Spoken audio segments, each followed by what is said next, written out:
What's going on, guys? Jeremy here with GunMagWarehouse, and today we brought out the Honey Badger by Q, the SBR version. So this is a stock, not a brace. It sucks anyway, but I'll tell you about it here in a little bit. And it's a two-stamper.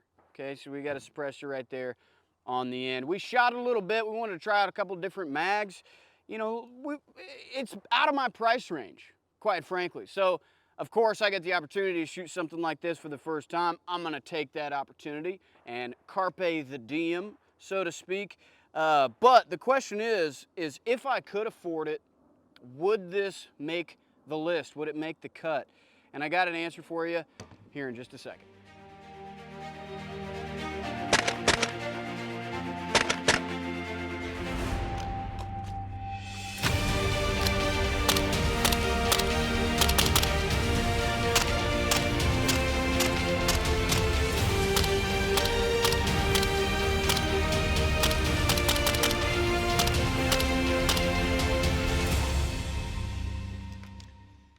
All right, it's a lot of fun.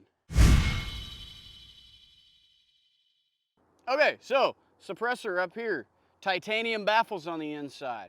Titanium's a little bit lighter, and you're gonna find a common theme with this, that everything about this was designed to be as lightweight and as compact as possible. And the reason for that, I'll get to in just a second. But titanium baffles, which will run out of life faster than a steel one, but is more lightweight. So obviously you understand why we want to do this. If the goal is to be lightweight, then of course you're going to go with titanium. They have a little cherry bomb inside of there. It's the muzzle brake. Significantly less fun to shoot this without the suppressor on. Let me just put it to you that way. But it's still cool, looks cool, gets black basically instantly. So if you like everything to be nice and clean on this shiny, high-end looking gun, just don't ever look at that, because you're gonna have to clean it constantly if that's what you want. I really like the handguard, M-lock all the way around except for the Picatinny rail on top. I feel like this should be standard, but I don't actually make those standard qualifications or design decisions, and there's a great reason for that. The magwell is flared, which is cool. Makes me look a lot better when I'm shoving mags in there because I've got more room for error. Geisley trigger, which I adore. I love Geisley triggers very, very much. And then this is a billet upper and lower. Now, the Sugar Weasel is the less expensive version, less bougie version of the Honey Badger, and it's a forged upper and lower receiver. So it looks a little bit less anodized, a little bit less cool, but honestly works well. So who cares, right? Not fully ambidextrous other than the safety selector, which will be on both sides. They have a little mark on here for full auto too, which is cool, but this one's not full auto, so it just kind of pisses me off to see it, quite frankly, because I can't take this giggle switch mode and engage it. I just look at it and keep pressing and nothing happens. So something I got to get over personally, but otherwise not too bad. Radian charging handle, fantastic. No complaints have I ever had about Radian. They make some of the best charging handles in the business. Magpul grip, not a super big fan. It's just a little slim for me, and I'm really not that big of a dude, so maybe that's a common theme, but I can't use any of the storage in here. Once again, lightweight for that very reason. Slim, compact, all that good stuff, but I'd prefer something a little bit thicker, maybe a little bit more robust. Now let's move to my least favorite part, the stock. The stock is a one-position stock. It's either all the way in or all the way out. The texture on the backside is cool. I dig it, you know, very cool. It feels nice, feels positive.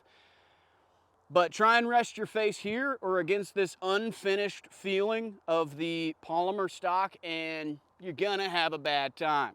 Okay, it's not super fun. And at the very beginning, we used the same grain, 300 Blackout, but it was from S&B, Seller and Bellet.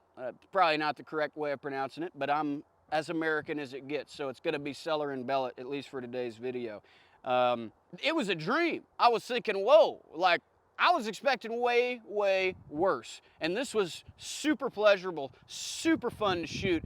And then we switch over to MagTech ammo with the same grain, and I'm getting absolutely peppered in the face and just brutalized, right? Maybe that's because I'm a baby back bitch. You know, you have the right to say that in the comment section down there below, and I'm perfectly fine with accepting that. But ultimately, there is a difference in the ammunition choice and the feel of the way the gun shoots. It was built to replace the MP5 SD. That's super duper quiet, okay? It's the integral suppressor for the MP5. And this was a request from SOCOM, okay? So all my complaints with this, who really cares? It was not developed for me. It wasn't developed for a home defense scenario or anything like that. The millions of dollars and thousands of hours in design and trial and error were ultimately for a different goal. So having said all that, the $3,000 price point is why I'd probably, if anything, go with the Sugar Weasel, because it's significantly less cheap, or less expensive, more cheap, I guess I should say, a little bit less flashy, same-ish gun. Now the big question is it worth $3,000? Well, that kind of depends on how you value $3,000. If you got a lot of money to blow and you really like the way this looks and you want to deck it out and you want to be able to take something to the range and show it to your friends and be like, hey dude, check this thing out. They're gonna be like, damn, you know, that's cool. If it's a dream gun of yours and you really want it, then that's all you need to hear, right? Was it an ultimate blast to shoot at the beginning? Yes, it was a lot of fun, and you can deck this thing out with just about anything you need. 300 Blackout's a pretty versatile round, so whether or not you're shooting supers or subs, it can change what ends up happening when you pull this thing out. And maybe you have a dedicated use in mind for something like this. I don't, so I can't justify the purchase. Tell me what you think down below, and I know that some people have of particular interest of the man who owns the company, not sure of his name, and I quite frankly don't care.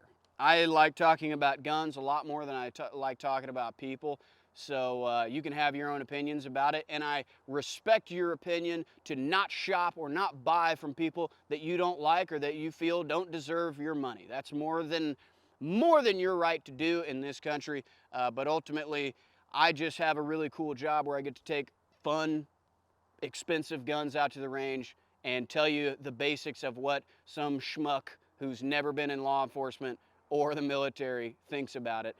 So from my civilian perspective, I'm not ready for it, but maybe you are. Thanks for watching, guys. Thanks for shopping with GunMagWarehouse. Stay free.